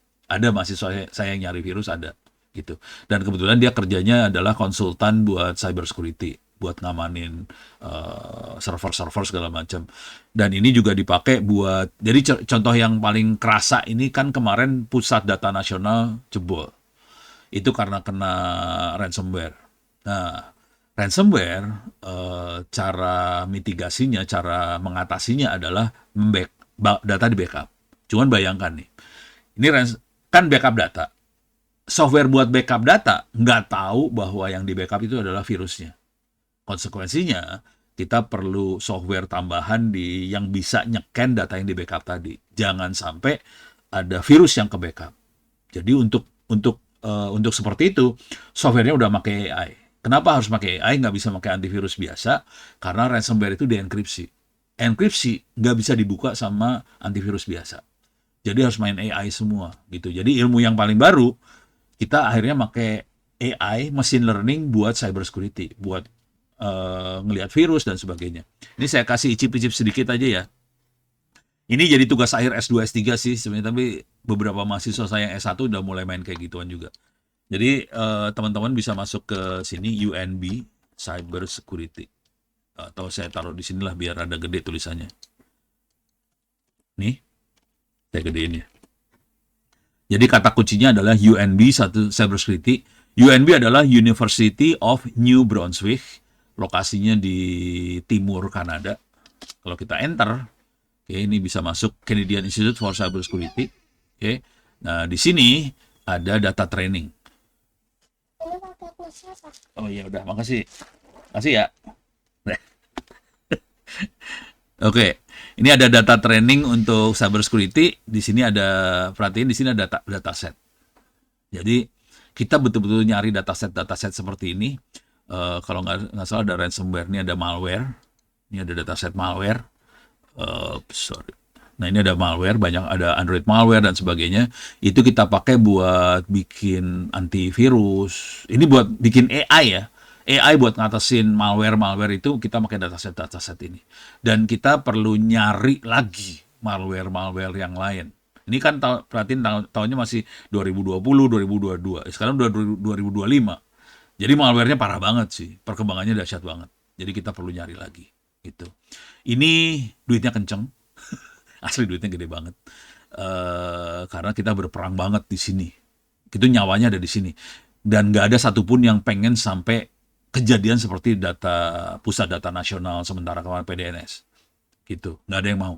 Dan itu kan duit yang hilang miliar itu di sebelah sana tuh. Sampai kayak gitu kan. Nah ini makanya duitnya kenceng.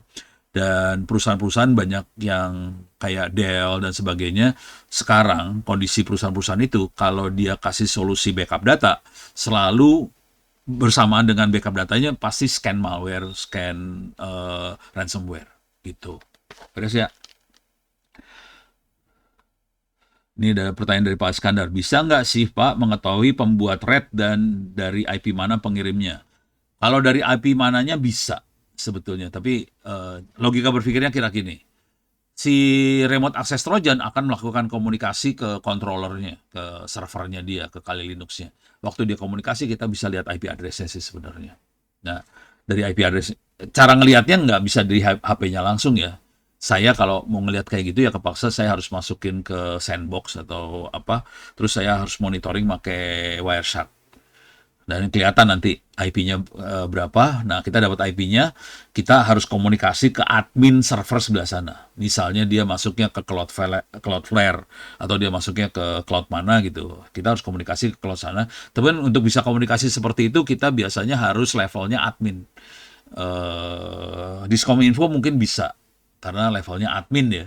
Nah, dia bisa komunikasi ke server sebelah sana, minta tolong, ini IP ini siapa nih buktinya dia ngirim data kayak gini gini gini, tolong cekin dong ini siapa makhluk di sebelah sana. Karena ini brengsek banget gitu.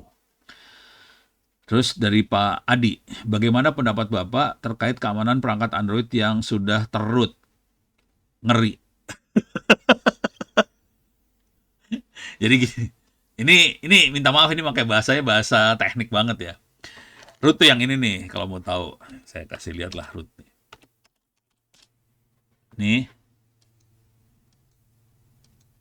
saya gedein lah. Nih, kalau udah keluar pagar, itu kita jadi admin. Admin biasanya dibilangnya di root. Ini kan root. Root tuh admin bahasanya orang-orang Linux sih sebenarnya. Jadi orang Linux akan bilang root itu admin. Nah, kalau kita udah di admin, kita bisa apa aja. Kalau bukan admin, bentuknya kayak gini sih. Nih, bentuknya yang dolar. Dolar tuh biasa aja, belum di root. Kalau, ya, oke, jadi eh ini kalau ada anak kecil lewat jadi nggak konsen. Ini yang bukan admin, ya user biasa. Ini masih aman. Dia nggak bisa nginstall, dia nggak bisa ngerjain hal-hal yang brengsek-brengsek. Tapi kalau udah sampai sini, saya jadi super user, sudo su itu jadi super user, saya jadi admin. Jadi admin kita bisa terserah mau ngapain aja bisa. Ngedelete file, apa, suka-suka. Parah, admin.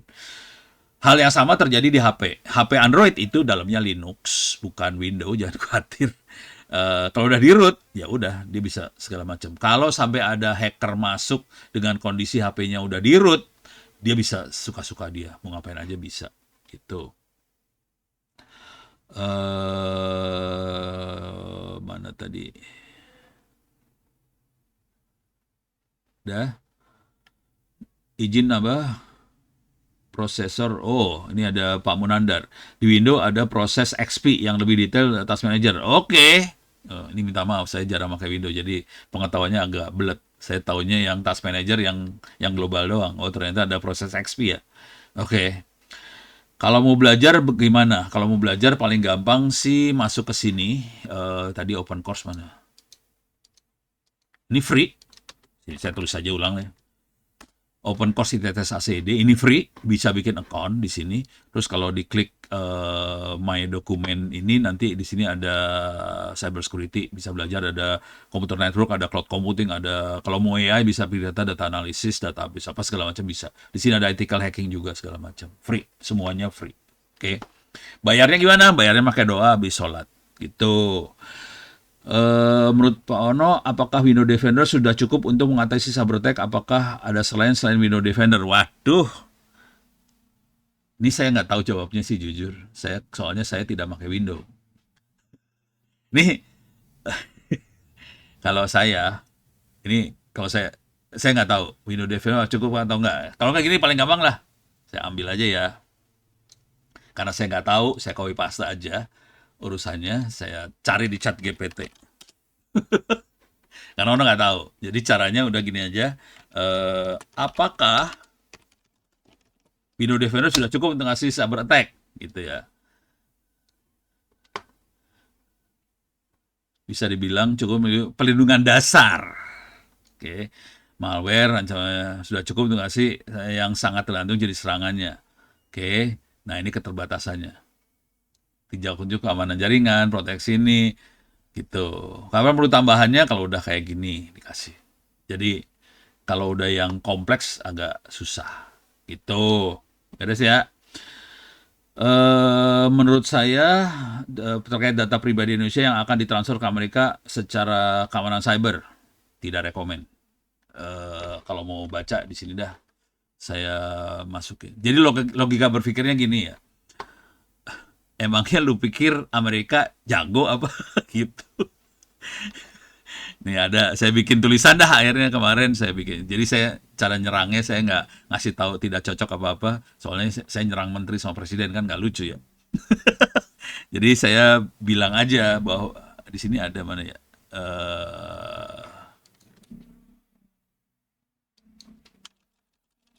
Data pribadi.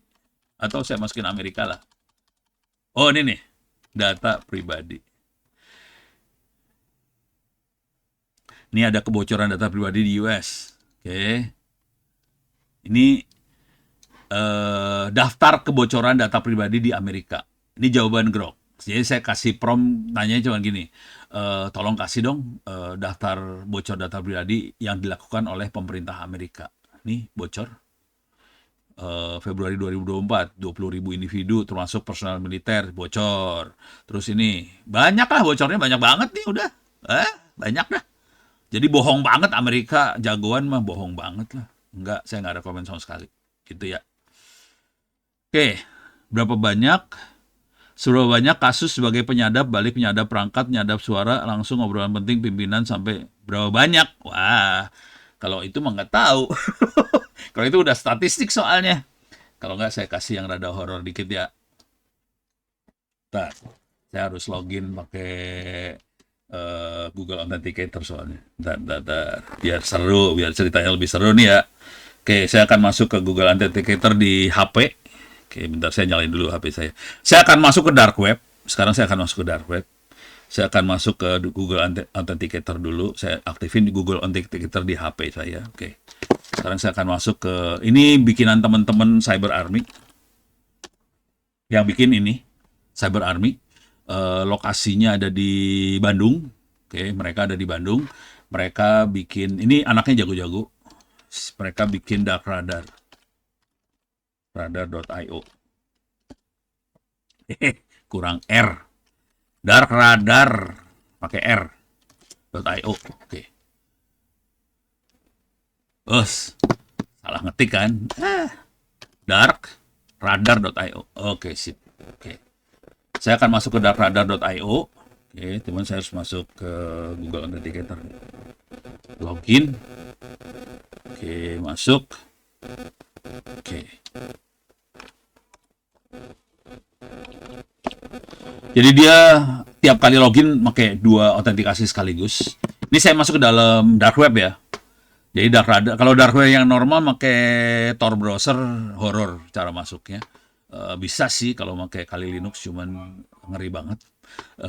Parah. Ini udah dapat summary-nya udah kayak ini. Saya akan masuk ke dark web. Oke. Ini tadi pertanyaannya adalah obrolan khusus pimpinan segala macam.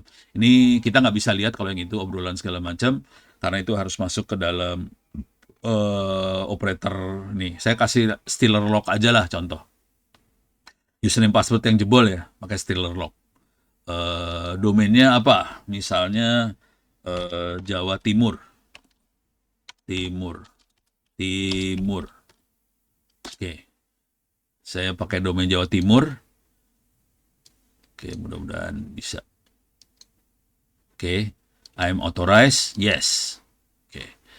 Dia nyari yang ada kata-kata Jawa Timur di domainnya yang username-nya jebol. Oke, dia lagi loading, lagi nyari. Ini adalah Jawa Timur pendaftaran ray.com jebol, username passwordnya. Intenjawatimur.com jebol, iropinjawatimur.com jebol, IAI Jawa Timur ORID jebol. Kebetulan GoID-nya nggak ada, masih selamat. Jadi GoID masih selamat. Ini ada Kemenak Jawa Timur Sekolah MU jebol. Ini kelihatan jebol passwordnya. Ini kebetulan passwordnya dikasih bintang-bintang-bintang. Cuman kalau teman-teman di Cyber Army dia bisa lihat passwordnya, jadi dia bisa masuk sih sebetulnya. Gitu. Ini contoh yang jebol. Ada nggak pemerintah yang jebol? Saya kasih lihat aja nih pemerintah yang jebol ya. Biar stres kalian lah. Kagok. Saya masukin pemerintah Indonesia, search ya. Ada yang jebol kagak? Sorry. Oke, I'm authorized. Yes. Oke. Nih, eh Kemhan, 18 Agustus. Terus 41 gigabyte secret document several parts of Indonesian government. Coba. Ini government yang mana nggak tahu. Tapi ini jangan langsung percaya ya. Karena ini dark web. Dark web isinya tukang nipu juga. Jadi jangan percaya. Ini ada Dukcapil. Tanggal berapa nih? 7 Agustus. 337 jebol. Terus ini ada National BKN. Ini 7 Agustus jebol lagi. Ini udah sering banget jebol nih. Terus ada Kemenkop MK. Government banyak. Pemerintah jebol nih. Hampir tiap hari lah. Enggak sih, enggak tiap hari. Tanggal 18, tanggal 14, tanggal 7. Ini seminggu sekali lah jebol lah ya. Kira-kira. Gitu, bapak-bapak. Ini tutup lagi dah. Oke. Beres ya? Ini masih ada 4 lagi pertanyaan. Bagaimana untuk keamanan sebuah corporate menggunakan antivirus AVG? Apakah bagus untuk implementasi perusahaan kalau memakai antivirus AVG? Waduh. Ini kalau mau jujur, rekomendasi saya pertama adalah jangan pernah pakai Windows. Karena itu yang bikin kacau sih sebetulnya. Kalau saya akan pakai Android atau pakai Linux. Kalau pakai Windows, diisolasi itu Windows-Windowsnya. Karena bikin kacau itu ntar. Oke. Susah banget buat nyelamatin Windows. Asli. Gitu. Udah pusing. Jadi kita-kita yang orang-orang cybersecurity cenderung tidak pakai Windows sih. Minta maaf kalau ono rada-rada saklek di bagian yang ini ya. Karena yang Windows yang bikin puyeng kepala yang lain akhirnya. Kalau emang butuhnya buat browser segala macam, ya udah pakai Android yang buat browser aja deh. Gitu. Windows-nya dibuang aja udah. Gitu. Jadi mau pakai antivirus apa aja juga nggak mempan sih, asli nggak mempan. Cara kerjanya kenapa bisa sampai Linux bisa nggak kayak Windows jebolnya, karena di Linux itu permissionnya lebih rumit daripada Windows. Akibatnya virus susah jalan di Linux. Kira-kira itu sih. Makanya sebenarnya saran saya pertama, nggak pakai antivirus, nggak pakai Windows sekalian. Kalau nggak puyeng kepala lu urusannya. Sumpah. Gitu ya. Ini Bu Clara, izin tanya. Teman saya cerita WA kena sadap saat karena temennya dapetin link dari pihak shop bintang-bintang, beri aksesnya ada WA. Ini termasuk kasus hacking apa? Itu termasuk kasus yang red tadi, remote access trojan. Gitu. Sarannya buat solusinya adalah factory reset. Kalau nggak mau mikir ya. Jadi data di backup dulu. Foto-foto terutama kalau ibu-ibu foto di backup factory reset deh. Mas Irwan, mengingat banyaknya kerentanan di OS Windows, mungkin perlu dipikirkan memasukkan Linux, betul. Saat ini GUI Linux sudah cukup mumpuni, nggak kalah sama Windows, betul. Bagaimana menurut pendapat Ono, kenapa Linux sulit diadopsi penggunanya di Indonesia? Karena guru-guru ngajarinya Windows. Guru-guru kagak sadar bahwa dia jadi salesnya Windows. Itu yang jadi masalah besar. Terus gurunya nggak mau belajar Windows juga, Linux kan, jadi kacau. Kira-kira itu sih. Saya udah bilang berkali-kali. Ini masalah besarnya karena lu guru-guru pada ngajarin Windows. Jadi kita susah, siswanya dipaksa suruh pakai Windows. Karena gurunya nggak bisa bantuin siswanya kalau pakai Linux gitu. Ini kejadian sama anak saya langsung juga nih. Sampai anak-anak saya marah-marahin, tetapnya kagak mempan. Suruh gurunya pakai Windows, Pak. Alah, ilah, ilallah. Pak, Dark Radar ini apakah bisa kami gunakan juga untuk threat hunting intelijen? Ngomong sama ini pakai duit soalnya Dark Radar. Karena ini tapi harusnya nggak mahal-mahal banget sih. Silahkan ngobrol sama teman-teman Cyber Army sama Pringgo. Girindro Pringgo Dikdo namanya. Ya pokoknya masuk aja cyberarmy.id, komunikasi kalau mau pakai Dark Radar kayak gimana gitu. Dark Radar sign up-nya nggak sederhana karena dia pakai two-factor authentication, agak rumit sign up-nya. Ngobrol aja sama anak-anak inilah Cyber Army ya, gitu. Ini gue jadi salesnya Dark Radar juga lama-lama ya. Mungkin sedikit praktikal. Misalnya ada hacker yang sudah mentargetkan satu kantor instansi di pusat data center. Hacker tersebut melakukan profiling OSINT, jam berapa, jam seragamnya, pakai seragam apa, kulturnya bagaimana, ruangannya kayak gimana. Hacker tersebut menguasain social engineering communication targetnya pada user. Hacker tersebut take action, location, melakukan pen test. Gimana Pak untuk mencegah bagaimana penilaiannya bila sudah dilakukan perentasan. Gini, nah ini harus ngerti cara berpikir cyber security ya. Jadi siklusnya ada plan, do, check, act. Selalu gitu sih kalau di cyber security. Ada plan, do, check, act, plan, do, check, act gitu ya. Jadi si manajemen infrastruktur dia biasanya melakukan perencanaan, penguatannya apa aja yang harus dilakukan, settingannya apa aja. Ini tidak hanya di software, ini juga termasuk di bangunan, termasuk di prosedur, di segala macam dilakukan plan do check. Jadi ini kalau udah main cyber security bukan hanya settingan firewall, nggak itu aja, kita masuk semuanya. Nah, kalau ada kejadian itu kalau do implementasi ya. Kalau ada kejadian kita harus monitoring bocornya kayak gimana, harus dilakukan forensik sih sebetulnya. Jadi dari forensik itu terus kita lakukan perbaikan, act, gitu ya. Jadi forensik udah gitu act, terus plan lagi, do lagi. Jadi siklusnya kayak gitu selalu. Plan, do, check, act. Ini bagian dari ISO 27001 sih. Cuman kalau udah kita mulai pakai AI di cyber security, ini udah jam 11 sih. Bentar lagi udah sholat. Kira-kira itu yang mudah-mudahan bisa ngejawab urusan Mas Janu Aji Priyobodo. Oke. Paling itu ada di sini sih sebetulnya. Oh, masuk ke draft ini lagi. Masuk ke ini saya di sini ada sih sebetulnya. Ya tadi ada cyber security ada sih. Kalau mau ngelihat di Ada bucket. iya iya iya. Ini lagi sibuk, ntar bilangin lagi sibuk. Ya nggak konsen gue. Link presensi admin gerakan Linux masih lihat ya Pak, masih banget. Kecuali kalau mau hidupnya diserang sama hacker ya udah. Oke, habis. Kalau ada lagi silakan. Oke, ini saya kasih highlight sedikit aja. Ini bukan soal AI, bukan cyber security, cuman di sini ada dunia yang lebih baru. Ini ada AI dalam cyber security. Oke, ini adalah teknologi yang akan datang, yang mulai masuk banyak. Oke, di sini bukunya sekitar 100 berapa halaman nih, kalau nggak salah 130-an, 145 halaman. Silahkan dibaca-baca. Ini ada di link yang saya kasih link ulang ya, s.id/free OWP ebooks. Oke, silahkan dibaca. Di situ ada AI dalam cyber security. Cerita gedenya kira-kira gini. AI bisa dipakai, di sini ada fondasinya seperti apa, nggak penting lah ya. Terus ini data jadi bahan bakar, kita semua tahu. Nah, di sini akan diceritain bagaimana untuk dari sisi si blue teamnya kayak gimana. Terus di sini juga ada red teamnya juga ada di sini. Nih, red team. Gimana cara nyerangnya. Dua-duanya pakai AI, hati-hati. Jadi, hari ini proses attack sama defense dua-duanya AI. Jangan khawatir. Saya kasih cerita dikit aja ya.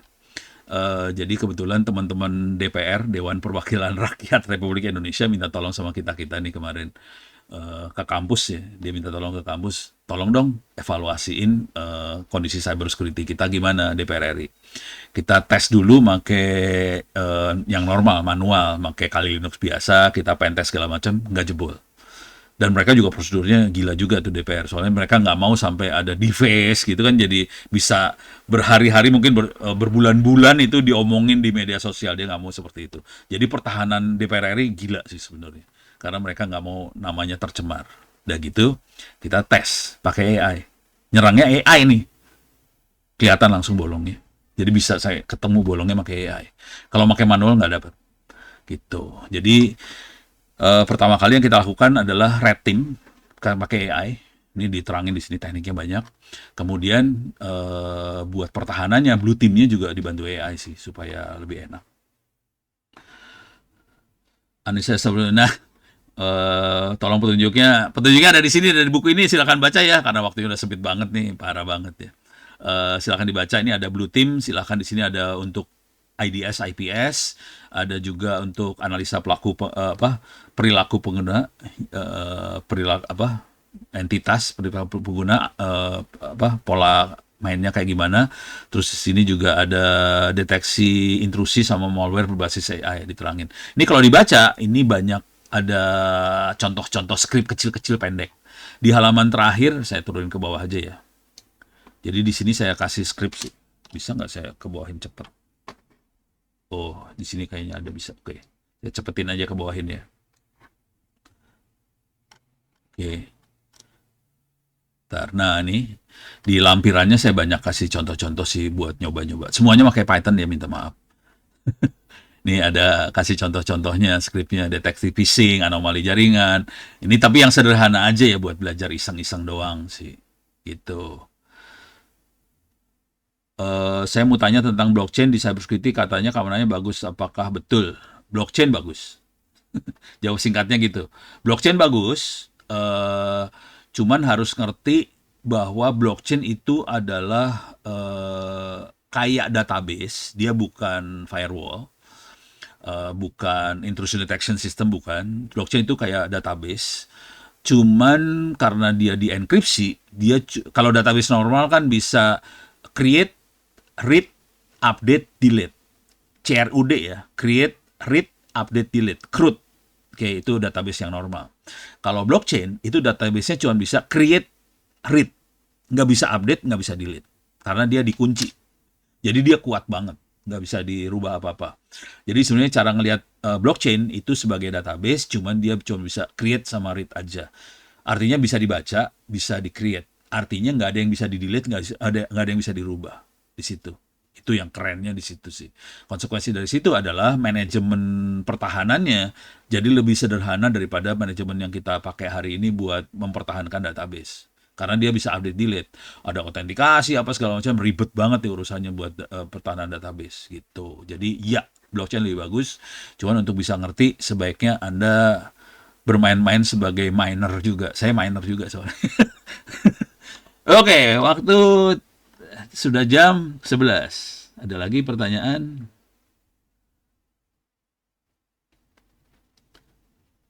Oke, udah. Kayaknya saya harus kembalikan ke moderator nih, waktu udah tinggal 1 menit 2 menit ke jam 11. Tapi terima kasih banyak. Sebelum saya kembalikan, saya kasih email saya, saya kasih di chat ya, ono@indo.net.id. Kalau ada apa-apa, satu lagi ono@ittsac.id. Tapi kalau tadi download buku-buku saya pasti ada email. Terus komunikasi saya makainya, kalau ngobrol saya makainya Twitter, Ono W Purbo. Silahkan. Kalau yang sifatnya untuk semua orang terbuka, saya makanya Twitter.